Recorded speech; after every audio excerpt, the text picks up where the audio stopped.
आप सभी को मेरा नमस्कार। स्वागत करता हूं आप सभी का इस यूट्यूब चैनल पे। आज हम लोग यूपीएससी सीडीएस 2025 में जो क्वेश्चन पूछा गया है उसका डिटेल एनालिसिस करने वाले हैं।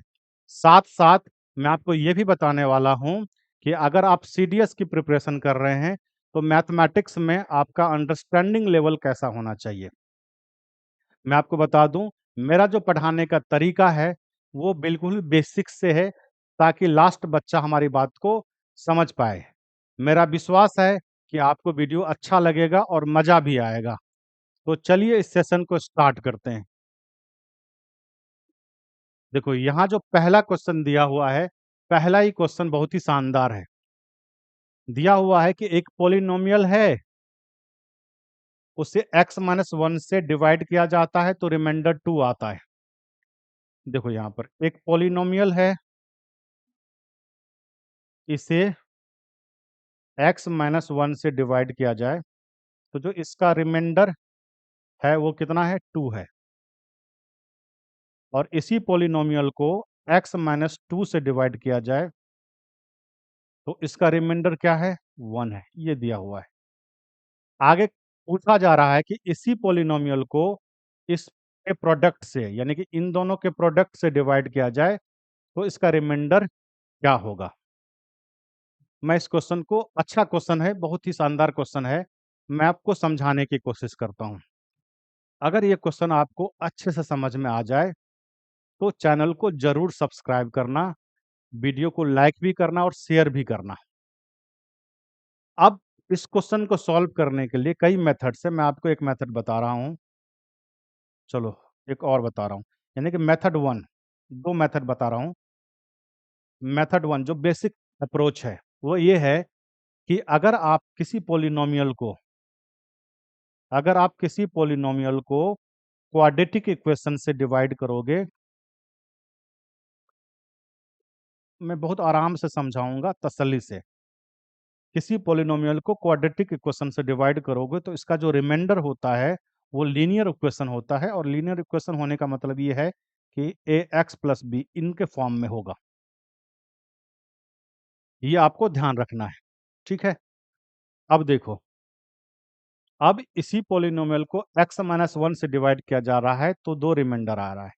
x-1 से डिवाइड करने का मतलब ये है कि हम x के जगह पर 1 रखेंगे, हैं।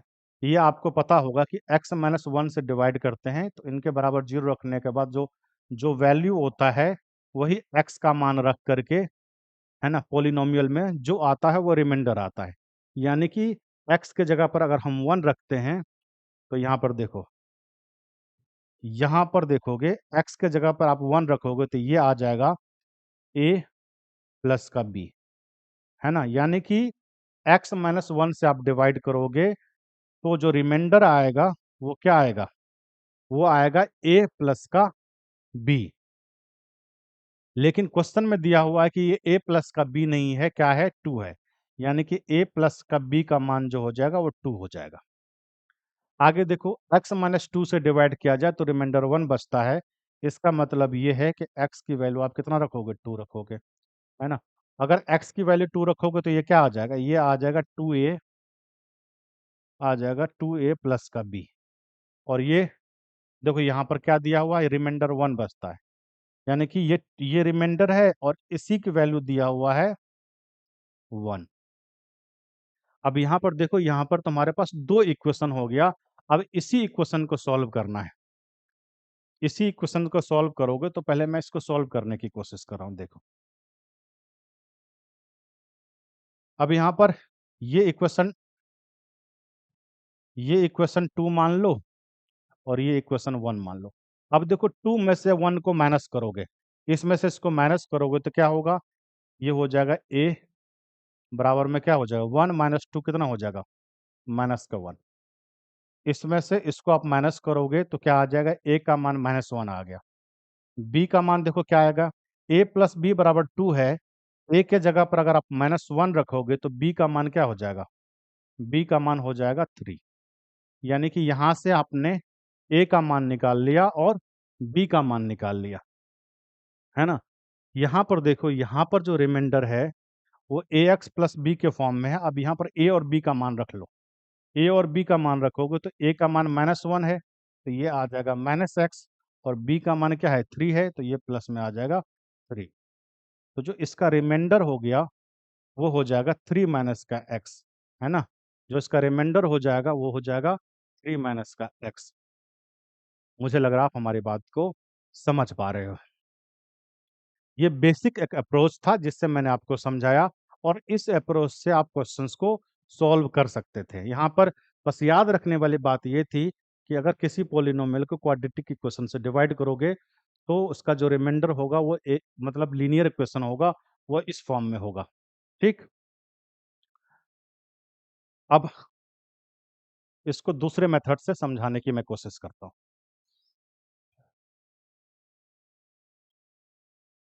देखो इसका आंसर हम, है ना, इसका आंसर हम डायरेक्टली लगा सकते थे सी। कैसे डायरेक्टली लगा सकते थे सी, ये मैं आपको समझाने की कोशिश कर रहा हूँ। देखो यहाँ पर x माइनस 1 से अगर आप डिवाइड करोगे तो जो रिमाइंडर आएगा वो है यहाँ पर 2, ये रिमाइंडर हो गया। और x माइनस 2 से डिवाइड करोगे तो रिमाइंडर है 1, यही दिया हुआ है। कह रहा है कि इसी को इन दोनों के प्रोडक्ट से डिवाइड करोगे तो रिमाइंडर क्या आएगा।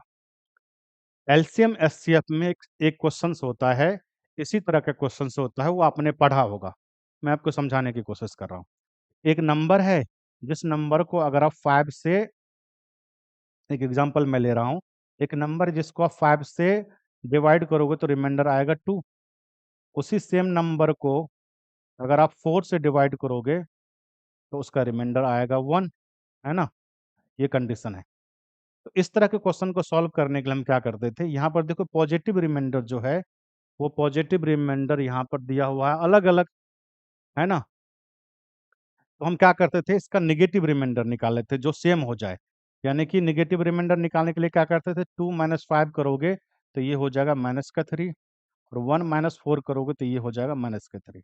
अब यहाँ पर देखो नेगेटिव रिमाइंडर सेम आ गया, तो जो नंबर होता था वो क्या होता था, आप इन दोनों का एलसीएम लेते थे, यानी कि एलसीएम इसका 5 का और 4 का एलसीएम मल्टीप्लाई में के कांस्टेंट कोई वैल्यू होगा, प्लस करते थे, क्या करते थे, ये माइनस का 3। ऐसा करते तो नंबर आ जाता था। ठीक है, उसी तरीके से इसको सॉल्व करना है। अब यहाँ पर देखो, यहाँ पर पॉजिटिव रिमाइंडर जो है अलग अलग है, तो इस कंडीशन हम क्या करेंगे, इसका नेगेटिव रिमाइंडर निकाल लेंगे। और जब नेगेटिव रिमाइंडर निकालोगे तो कैसे यहाँ पर निकाला तुमने, 2 माइनस का 5 किया तो -3 आया, 1 माइनस का 4 किया तो -3 आया। अब यहाँ पर देखो 2 माइनस का x माइनस 1 करोगे नेगेटिव रिमाइंडर के लिए तो क्या हो जाएगा, 2 माइनस का x माइनस 1 करो। अब ये प्लस हो जाएगा तो क्या हो जाएगा, 3 माइनस का x। और यहाँ पर भी नेगेटिव रिमाइंडर निकालोगे, 1 माइनस का x माइनस 2 करोगे तो ये भी आ जाएगा 3 माइनस का x। ये रिमाइंडर आ गया, है ना। अब ये रिमाइंडर आया है ना, नेगेटिव रिमाइंडर। अगर आप x माइनस 1 से डिवाइड करोगे तो ये रिमाइंडर आएगा, x माइनस 2 से डिवाइड करोगे तो 3 माइनस x, ये नेगेटिव रिमाइंडर आ गया। तो जो नंबर होगा, नंबर किस फॉर्म होगा, अगर आप इन दोनों से डिवाइड करोगे, इन दोनों के प्रोडक्ट से डिवाइड करोगे तो x माइनस, क्या हो रहा है, x minus 1 into x minus 2, कोई कांस्टेंट वैल्यू, प्लस का क्या हो जाएगा 3 माइनस एक्स, है ना। ये हो जाएगा ये p इंटू एक्स, है ना। अब इसी को अगर आप, इसी को x माइनस 1, एक्स माइनस का 1 और x माइनस का 2 से अगर आप डिवाइड करोगे तो मुझे ये बताओ, ये वाला पार्ट तो कैंसिल हो जाएगा, यानी कि ये जो है, ये इस वाले पार्ट से तो जीरो रिमाइंडर आएगा, तो जो रिमाइंडर बचेगा वो तो यही बचेगा ना, जो रिमाइंडर बचेगा वो तो यही बचेगा।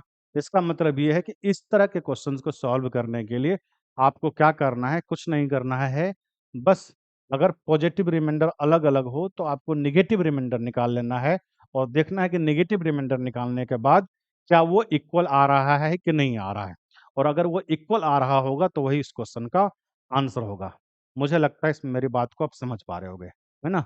और यहाँ तक समझने के बाद, ठीक है, यहाँ तक समझने के बाद आप बड़ी आसानी से इस तरह के क्वेश्चंस का आंसर निकाल सकते हो। तो दोनों मेथड मैंने आपको बता दिया है। मुझे ऐसा लग रहा है कि आप हमारी बात को समझ पा रहे हैं और आपको अच्छा भी लग रहा है। अगला क्वेश्चन देखते हैं। अब यहाँ देखो, बहुत ही बेसिक सा क्वेश्चन है, बहुत ही अच्छा क्वेश्चन है ना? यहाँ पर देखो 1/a प्लस का 1/b बराबर दिया हुआ 5/6 और 1/a स्क्वायर प्लस का 1/b स्क्वायर बराबर दिया हुआ 13/36 और ये वैल्यू निकालना है। मैं आपको बता दूं, एक बेसिक सा फॉर्मूला आपको आ रहा होगा, लेकिन मैं याद दिला दूं कि ए क्यू प्लस का बी क्यू बराबर क्या होता है? ए प्लस का बी इंटू में क्या हो जाएगा? ए स्क्वायर प्लस का बी स्क्वायर माइनस का ए बी, ये फॉर्मूला होता है। अब यहाँ पर देखो, ए का मान अगर हम 1/a रखूं और बी का मान 1/b रखूं, तो इसका मतलब ए क्यू प्लस का बी क्यू का वैल्यू निकालना है और ए प्लस बी का मान यहाँ पर दिया हुआ है 5/6। ये सब आपको मेंटली करना था, मैं आपको समझाने के लिए बता रहा हूँ। ये सब आपको मेंटली करना है और अगर ये 5/6 आया तो मुझे ये बताओ, जो आंसर होगा 5/6 से डिविजिबल होगा या नहीं होगा, बताओ। तो अगर 5/6 से डिविजिबल है तो जो जो 35 है वो 5 से डिविजिबल है। इसका मतलब ये है कि यही इस क्वेश्चन का आंसर होगा। इस क्वेश्चन का आंसर यही हुआ। तो सेकंडों में आप इस क्वेश्चन को लगा सकते थे, है ना? डायरेक्टली सोच सकते थे, जो जो ऑप्शन होगा वो 5/6 से डिविजिबल होगा और यहाँ पर जो है ऑप्शन बहुत ईज़ी दिया हुआ है, इसलिए कोई और मेथड वैल्यू पुट करने की ज़रूरत है नहीं, है ना? अगर आप वैल्यू पुट करना चाहते हो, वैल्यू पुट करके सॉल्व करना चाहते हो, तो हिट एंड ट्रायल मेथड सोचो कौन-सा वैल्यू आ सकता है। अब यहाँ पर देखो 5/6 है तो मैं 1/2 प्लस का 1/3 रख के देखता हूँ, तो कितना हो जाएगा? ये 5/6 होगा और इसी तरीके से ये वैल्यू अगर यहाँ आप रखोगे, तो ये भी वैल्यू आ जाएगा और इस कंडीशन में ये 1/AQ प्लस का 1/BQ का जो वैल्यू हो जाएगा, ये हो जाएगा 1/8 प्लस का 1/27 और इसे आप कैलकुलेट करोगे तो यही वाला पार्ट आएगा, है ना? तो इस क्वेश्चन को आप वैल्यू पुटिंग से भी बना सकते थे, है ना? और डायरेक्टली इस क्वेश्चन को सॉल्व कर सकते थे चंद सेकंड में, है ना? मैंने आपको दोनों बता दिया हुआ। मैं आपको वीडियो में पहले ही बताया था, है ना? मैं आपको बेसिक्स मेथड और जो जो बेस्ट मेथड हो सकता है, वो भी मैं आपको समझाऊँगा। तो 2 मेथड मैंने आपको यहाँ पर बता दिया है, ठीक है? आई होप कि आपको वीडियो अच्छा लग रहा होगा। चलते हैं नेक्स्ट क्वेश्चन पे। अब यहाँ पर ये जो क्वेश्चन दिया हुआ है, इस क्वेश्चन को भी आप चंद सेकंड में सॉल्व कर सकते हो। कैसे समझो? x का मान 0 रख लेते हैं। अगर x का मान 0 रखोगे, तो बेस में ये दिया हुआ है, उसके पावर 0 क्या हो जाएगा? 1, यानी कि यहाँ से 1 हो जाएगा और यहाँ से भी क्या हो जाएगा? 1। इक्वेशन फुलफिल हो रहा है और यहाँ पर देखो 1 माइनस का 1 बराबर क्या हो जाएगा? 0। तो इसका आंसर 0 हो जाएगा। मैं आपको फिर से बता दूँ कि इस बात की गारंटी तो है नहीं कि सेम ही क्वेश्चन आएगा, है ना? इस बात की कोई गारंटी नहीं है कि सेम क्वेश्चन ही आएगा नेक्स्ट टाइम, है ना? क्योंकि यूपीएससी क्वेश्चन को डिजाइन करती है। तो मेरी बात को समझो ध्यान से। अगर इस क्वेश्चन को हमें बेसिक मेथड से सॉल्व करना होता, है ना? तो कैसे सॉल्व करते?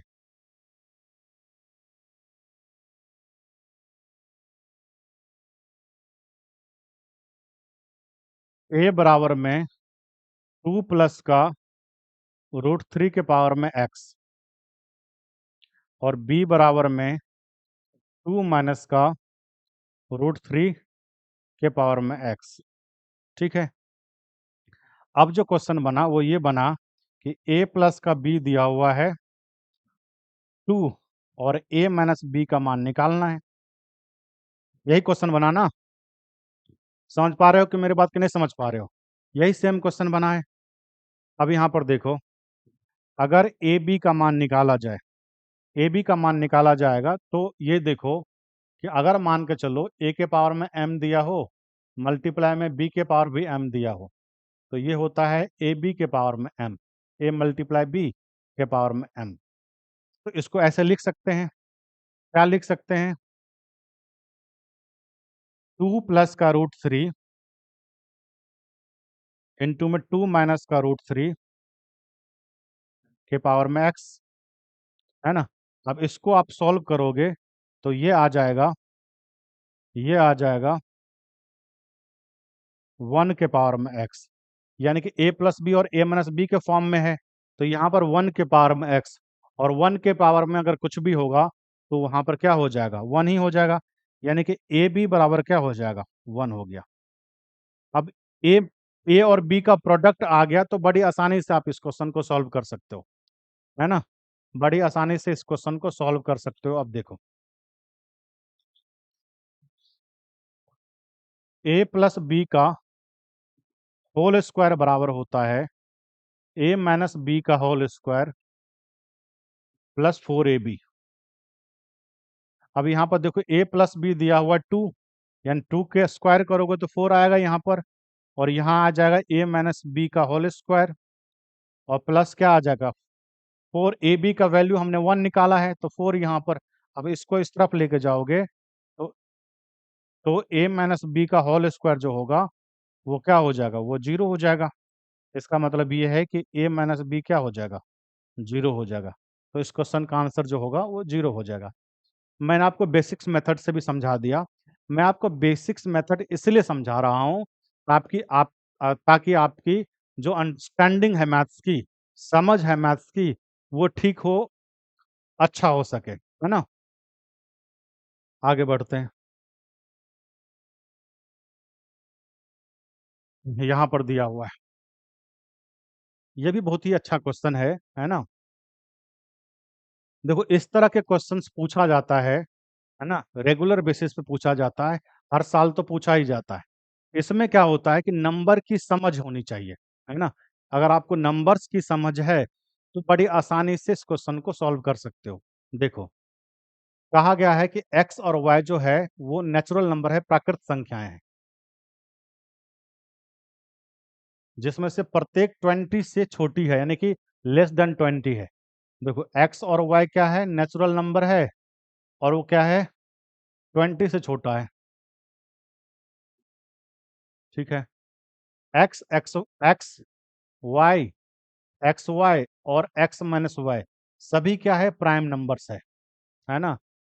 तो x y, x plus y, x minus y के कितने, है ना, कॉम्बिनेशन संभव है, पॉसिबल है, ये बताना है। अब यहाँ पर समझो 20 से पहले वाले जो प्राइम नंबर है वो देख लो क्या है, वो है 2, 3, 5, 7, 11, 13, 17 और 19। ये 20 से लेस देन जितने भी प्राइम नंबर है वो ये है, ठीक है। और यहाँ पर ये कहा गया है जो x है और जो y है और जो x प्लस वाई है और जो x माइनस वाई है वो क्या है, प्राइम नंबर है। अब मेरी बात को समझना ध्यान से, है ना। अगर ओड नंबर है और ओड नंबर प्लस का ओड नंबर जो होगा वो हो जाएगा इवन, है ना।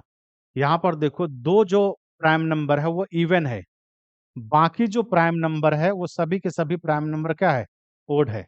आपको पता होगा, मैं याद दिलाने के लिए बता दूं कि सबसे छोटा जो प्राइम नंबर है वो इवन है, वो 2 है ना। उसके बाद जितने भी प्राइम नंबर्स है वो ओड प्राइम नंबर्स है, विषम अभाज्य संख्या है। अब यहाँ पर अगर मैं 2 की बात ना करूं, है ना, यानी कि दो वैल्यू हमें लेना है, उसमें से 2 ना लो, तो इनमें से किसी भी दो को अगर आप लोगे तो दोनों क्या होगा, ओड नंबर होगा। और उन दोनों को अगर ऐड करोगे तो क्या हो जाएगा, इवन हो जाएगा, और उस कंडीशन में वो प्राइम नंबर नहीं रहेगा। मैं एक दो एग्जांपल से बताता हूँ। यदि आप 3 और 5 ले लोगे तो 3 और 5 क्या हो जाएगा, 8 हो जाएगा, और ये प्राइम नंबर नहीं है। 5 और 7 ले लोगे, है ना, ये क्या हो जाएगा, 12 हो जाएगा, और ये प्राइम नंबर नहीं है ना। और ये कह रहा है x plus y prime number होना चाहिए, यानी कि ये इस कंडीशन को फुलफिल नहीं कर रहा है। इसका मतलब ये है कि हमें एक जो है वो इवन नंबर तो लेना ही है, है ना? एक इवन नंबर लेना है, यानी एक नंबर जो वो फिक्स हो गया, है ना? यहाँ पर देखो इन दोनों में से एक नंबर फिक्स हो गया कि 2 ही होगा। दूसरा नंबर का कॉम्बिनेशन देखते हैं। अगर ये फिक्स हो गया कि एक नंबर जो है वो 2 ही होगा, तो 2 से आप देखो, यानी कि 3 और 2 का कॉम्बिनेशन लोगे तो 3 और 2 क्या हो जाएगा? 5 हो जाएगा, है ना? और 3 माइनस 2 क्या हो जाएगा? 1, है ना? और मैं आपको बता दूं, जो 1 है नीदर प्राइम नॉर कंपोजिट है। 1 प्राइम नंबर नहीं है। प्राइम नंबर के बारे में आपको इतना पता होगा, ये नेचुरल नंबर के सेट से होता है जिसके ओनली 2 पॉजिटिव फैक्टर हो, 2 पॉजिटिव फैक्टर, है ना? 1 और इटसेल्फ। तो यहाँ पर 3 और 2 का 2 को नहीं ले सकते हो, है ना? मान के चलो 5 और 2 की मैं बात करूं, है ना? एक 5 है और एक 2 है। 2 भी प्राइम नंबर है, 5 भी प्राइम नंबर है। इन दोनों का सम देखो, इन दोनों का सम 7 हुआ, ये भी प्राइम नंबर है। इन दोनों का डिफरेंस 3 हुआ, ये भी प्राइम नंबर है। यानी कि एक कॉम्बिनेशन तो बना। अब 2 और 7 को देख लो, 7 और 2 क्या हो जाएगा? 9 हो जाएगा। ये कॉम्बिनेशन बनेगा नहीं। 2 और 11 को देख लो, 11 और 2 कितना हो जाएगा? 13 हो जाएगा। और 11 माइनस 2 क्या हो जाएगा? 9, जो कि एक प्राइम नंबर नहीं है। ये भी कॉम्बिनेशन नहीं बना। 2 और 13 कितना हो जाएगा? 15 हो जाएगा। ये भी नहीं बन रहा है। 2 और 17 क्या हो जाएगा? 19 होगा, लेकिन 17 माइनस 2 कितना हो जाएगा? 15 हो जाएगा। ये भी नहीं बना, 15 प्राइम नंबर नहीं है। 19 के साथ देख लो, 2 और 19 क्या हो जाएगा? 21, और 21 प्राइम नंबर नहीं है। इसका मतलब ये है कि ये जो कंडीशन दिया हुआ है, उस कंडीशन के हिसाब से सिर्फ एक ही कॉम्बिनेशन बचता है ना? एक ही कॉम्बिनेशन बनता है। वो कॉम्बिनेशन क्या है? 2573, है ना? तो इसका आंसर जो हो जाएगा, इसका आंसर 1 हो जाएगा। मैं आराम से तसल्ली से इसलिए बता रहा हूं ताकि आप हमारी बात को अच्छे से समझ जाओ, है ना? अब यहाँ पर देखो, है ना, ये भी क्वेश्चन ठीक है, अच्छा है। इसको कैसे लगाओगे आप देखो। दिया हुआ है कि x प्लस का 1 इंटू एक्स प्लस का p into x square plus का पी स्क्वायर बराबर में x के पावर 4 माइनस का 1। यहाँ पर अगर आप, मैं मेथड 1 की बात करूं तो समझो इस बात को। अगर x का मान अगर 0 रख लिया जाए, है ना, x का मान जो है, x का जो वैल्यू है, हम 0 पुट करके देखते हैं। तो यहाँ पर देखो x 0 हो जाएगा तो ये 1 हो गया। यहाँ पर 0 हो जाएगा तो मल्टीप्लाई में क्या हो जाएगा? p हो जाएगा। यहाँ पर 0 हो जाएगा तो मल्टीप्लाई में क्या हो जाएगा? ये पी स्क्वायर हो जाएगा। और यहाँ देखो, 0 के पावर 4 0 ही होगा, और माइनस का 1 क्या हो जाएगा? -1। इसका मतलब ये है कि पी क्यू जो है वो क्या है? -1। तो जो p का मान हो जाएगा वो क्या हो जाएगा? वो हो जाएगा -1। -1 मल्टीप्लाई में -1, फिर मल्टीप्लाई में -1, -1 ही होता है ना? -1 मल्टीप्लाई में -1 मल्टीप्लाई में -1, तो ये -1 ही होता है ना? तो पी क्यू बराबर -1 दिया हुआ है, तो पी का जो मान होगा वो -1 ही होगा, है कि नहीं? समझ पा रहे हो मेरी बात? अच्छा लग रहा है ना? बताना भी है कि अच्छा लग रहा है कि नहीं लग रहा है। वीडियो देखने के बाद अगर आपको अच्छा लगे तो नीचे कमेंट में लिखना भी है ना? चलो, दूसरा मेथड देखते हैं। अगर इसी क्वेश्चन को अगर आप ऐसे करो, इसको अगर आप सिंप्लीफाई करो, इसको सिंप्लीफाई करोगे x के पावर 4 -1। अब देखो, एक्स स्क्वायर, इसका अगर स्क्वायर करोगे, माइनस का 1 का स्क्वायर करोगे, तो क्या हो जाएगा? ए स्क्वायर माइनस का बी स्क्वायर पे आया, और ये हो जाएगा ए स्क्वायर माइनस बी स्क्वायर बराबर क्या होता है? इतना तो पता होगा भाई, फिर भी मैं बता रहा हूँ। ए स्क्वायर माइनस का बी स्क्वायर बराबर होता है ए माइनस बी इंटू में ए प्लस बी, है ना? अब यहाँ पर देखो, ये हो जाएगा एक्स स्क्वायर -1 इंटू में हो जाएगा एक्स स्क्वायर +1, और इसको तुम ऐसे लिख सकते हो। अब इसको सिंप्लीफाई करो, इसको सिंप्लीफाई करोगे तो क्या हो जाएगा? एक्स माइनस का 1 इंटू में क्या हो जाएगा? एक्स प्लस का 1 इंटू में क्या हो जाएगा, और ये दिया हुआ है एक्स स्क्वायर प्लस का 1 का स्क्वायर, यानी कि इसको सिंप्लीफाई करने के बाद ये आया है, और इसी पैटर्न पे यहाँ पर दिया हुआ है। समझ पा रहे हो मेरी बात? यहाँ जो देख रहे हो इसी पैटर्न पे दिया हुआ है। अब ये जो वैल्यू है ना, ये वैल्यू को कंपैरिजन करो इस वैल्यू से, इस वैल्यू को कंपैरिजन करो इस वैल्यू से। मैं आपको इसको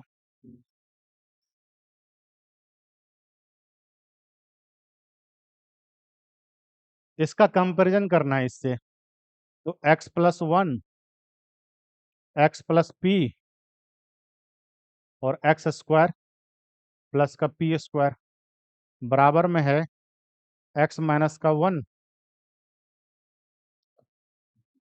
एक्स प्लस का 1 एक्स स्क्वायर प्लस का 1 स्क्वायर। अब देखो ये वाला पार्ट कैंसिल हो गया।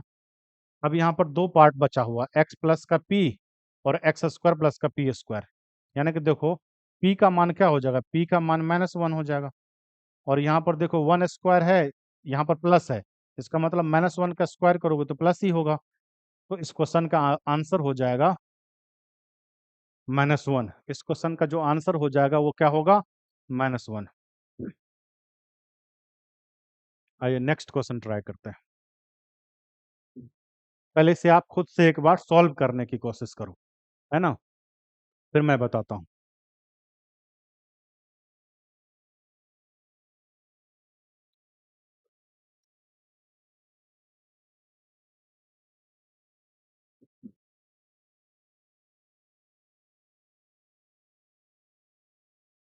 ये जो क्वेश्चन है ना, बहुत ही कॉन्सेप्चुअल क्वेश्चन है, और मैंने आपको पहले भी बताया है कि बहुत इजी वे में मैं आपको बताऊंगा, बहुत ही इजी वे में आराम से समझ जाओगे, चिंता करने वाली बात नहीं है।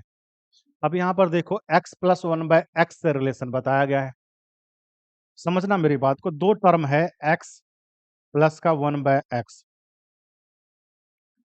मेरी बात को ध्यान रखना, अगर आपने पढ़ा होगा अर्थमेटिक मीन और ज्योमेट्रिक मीन, तो अर्थमेटिक मीन जो होता है ज्योमेट्रिक मीन से के बराबर होता है या ग्रेटर होता है। Arithmetic mean is equal to और ग्रेटर देन ज्योमेट्रिक मीन। ठीक है, अब समझना मेरी बात को, ये दो टर्म्स है, इसका अगर आप अर्थमेटिक मीन निकालोगे तो x प्लस 1/x अपॉन में 2 होगा, और बराबर में क्या होगा, बराबर नहीं है, ये साइन देना है, इक्वल टू और ग्रेटर देन क्या हो जा। ज्योमेट्रिक मीन जब हम निकालते हैं, जितना भी टर्म्स होता है ना, जैसे मान के चलो दो टर्म्स है, तो स्क्वायर रूट करते हैं इन दोनों का मल्टीपल। अगर तीन टर्म्स होगा तो क्यूब रूट करेंगे इन तीनों का मल्टीपल, है ना, इन तीनों का प्रोडक्ट। अब इन दोनों को मल्टीप्लाई करोगे स्क्वायर रूट में, तो x इंटू में 1/x हो जाएगा, और ये कैंसिल हो जाएगा, ये 1 हो जाएगा। इसका मतलब ये है कि x प्लस 1 जो x है अपॉन में जो 2 है इक्वल टू ग्रेटर देन क्या हो जाएगा, 1। अब क्रॉस मल्टीप्लाई करो, इसका मतलब ये है कि x प्लस 1/x जो है इक्वल टू और ग्रेटर देन क्या हो जाएगा, 2। यानी कि ये जो है इसका जो वैल्यू होगा वो 2 के इक्वल होगा या 2 से ज़्यादा होगा। इसका मतलब ये है कि x प्लस 1/x का मिनिमम मान जो है वो 2 होगा, है ना। यानी कि इनका मिनिमम मान अगर 2 होगा तो मुझे ये बताओ कि x प्लस 1/x जो है दिया हुआ है कि ग्रेटर देन 1, है ना, ग्रेटर देन 1, तो ठीक है, इसमें दिक्कत वाली कोई बात ही नहीं है, ये स्टेटमेंट ठीक है। x प्लस 1/x का स्क्वायर जो है वो 2 से ग्रेटर है। अब मिनिमम ही 2 है तो 2 का स्क्वायर करोगे तो 4 होगा, और 4 जो होगा ग्रेटर देन 2 तो होगा ही, तो ये भी स्टेटमेंट सही है। तीसरा स्टेटमेंट देखो, इसके पावर में 4 9 से ग्रेटर होगा, अगर इसका मिनिमम वैल्यू भी लेंगे और 2 के पावर में अगर 4 करोगे तो ये 16 होगा, और 16 9 से ग्रेटर है। इसका मतलब ये है कि तीनों स्टेटमेंट ठीक है ना। तो जो इसका आंसर होगा 1 2 एंड 3। ये क्वेश्चन आप इजी वे में सॉल्व कर सकते थे जब आपको ये बेसिक्स पता होता, है ना, कि इसका मिनिमम मान क्या है, और मैंने यहाँ पर मिनिमम मान जो है वो प्रूफ करके मैंने बता दिया है ताकि आप समझ जाओ। अगला क्वेश्चन देखते हैं भाई। अब यहाँ पर देखो, दिया हुआ है कि P एंड Q जो है वो नेचुरल नंबर है, और Q जो है उस ग्रेटर देन P। जो Q है वो P से ग्रेटर है ना। P का सबसे बड़ा मान क्या है ना। और यहाँ पर एक एक्सप्रेशन दिया हुआ है ऋणात्मक हो, ये जो है वो निगेटिव होना चाहिए, लेकिन P का मैक्सिमम मान पूछा गया है जिसमें ये निगेटिव होगा। अब यहाँ पर देखो मैक्सिमम मान तो 6 से ट्राई करो। अगर यहाँ पर 6 से ट्राई करोगे तो देखो, अगर P 6 होगा तो Q 7 ले लेते हैं। 6 5 जा 30 और -34 और 7 7 जा 49। ये वाला पार्ट तो होगा नहीं, ये वाला ऑप्शन गया। यानी कि अगर 6 लोगे तो -30 हो जाएगा और -4 हो जाएगा, और यहाँ क्या हो जाएगा 49। इसका मतलब ये है, ये तो पॉजिटिव आ गया, तो ये नहीं होगा। 5 रख के देखते हैं। 5 रखोगे तो 25 और माइनस का 4 29 हो गया, और यहाँ पर 6 रखोगे तो 36 हो गया। ऑब्वियस सी बात है, ये भी पॉजिटिव हो जाएगा, तो ये भी नहीं होगा। 4 रख के देखते हैं। 5 4 जा 20, यानी कि माइनस का 24 हो जाएगा ये, और यहाँ पर 5 रख के देखो तो 25 हो गया। इसका मतलब ये है कि ये भी नहीं होगा। ये देखो 3 रख के देखो तो 5 3 जा 15 और 4 15 और 4 19 हो जाएगा, और ये कितना हो जाएगा 16 हो जाएगा। 16 माइनस 19 निगेटिव आ गया, तो इस क्वेश्चन का आंसर क्या हो जाएगा? इस क्वेश्चन का आंसर 3 हो जाएगा। मुझे लग रहा है मेरी बात समझ पा रहे हो। समझ रहे हो कि नहीं समझ रहे हो भाई? है ना? बताना भी है समझ रहे हैं कि नहीं समझ रहे हैं। अब यहाँ पर देखो, what is the remainder when x के power 6 is divided by x square plus का 1। अभी स्टार्टिंग में ही मैं आपको पोलिनोमियल बताया था, है ना। यहाँ पर देखो, x के पावर 6 को डिवाइड करना है किससे? एक्स स्क्वायर प्लस 1 से। अब यहाँ पर देखो, एक्स स्क्वायर प्लस 1 से डिवाइड करोगे तो एक्स स्क्वायर का वैल्यू जो है आप -1 रख लो, है ना। एक्स स्क्वायर प्लस 1 बराबर 0, तो एक्स स्क्वायर बराबर -1। अब यहाँ पर वैल्यू पुट करो, एक्स स्क्वायर के पावर में क्यूब करोगे तो एक्स के पावर 6 आएगा, और ये दिया हुआ -1, और -1 के पावर में क्यूब करोगे तो क्या हो जाएगा? -1। तो इस क्वेश्चन का आंसर हो जाएगा -1। इस क्वेश्चन का आंसर हो जाएगा -1।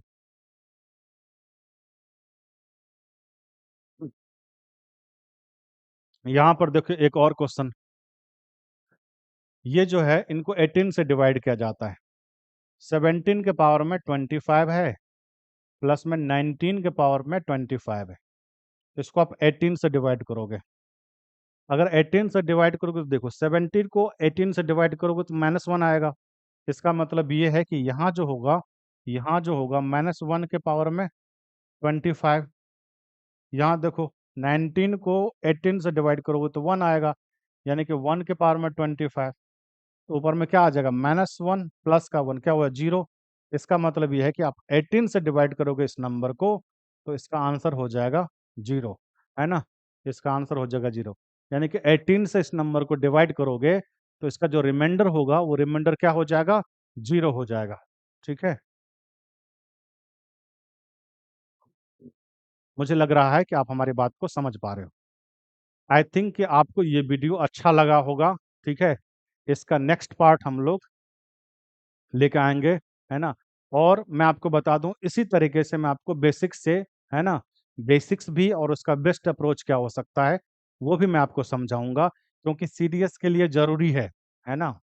जरूरी है कि आपको बेसिक अप्रोच आ रहा हो, है ना, और उसका बेस्ट अप्रोच भी आ रहा हो, है ना। क्योंकि आप देख सकते हो सीडीएस के क्वेश्चन किस तरह से आते हैं, है ना। नंबर सिस्टम का जो एप्लीकेशन होता है वो भी अगर आप देखोगे तो अच्छा एप्लीकेशन होता है। और सबसे बड़ी बात होती है कि जिस तरह से क्वेश्चंस होते हैं वो क्वेश्चन एग्जामिनेशन हॉल में सॉल्व करना, वो बड़ी बात होती है। इसलिए आपके पास बेसिक अप्रोच तो होना ही चाहिए। मैं इसके फेवर में होता हूँ। अगर आप सीडीएस की तैयारी करते हो तो आपको बेसिक अप्रोच आना चाहिए, है ना। उसके बाद आपको बेस्ट अप्रोच भी आना चाहिए। ठीक है, इस वीडियो में इतना ही, है ना। अगले वीडियो में आप इससे आगे वाला जो क्वेश्चन है वो लेके आएंगे। तब तक थैंक यू वेरी मच, है ना। वीडियो अगर आपको अच्छा लगा हो तो जरूर चैनल को सब्सक्राइब कीजिएगा। लाइक और शेयर भी ज़रूर कीजिएगा। मिलते हैं अगले वीडियो में नए कॉन्सेप्ट के साथ और नए क्वेश्चंस के साथ। ठीक है? Thank you.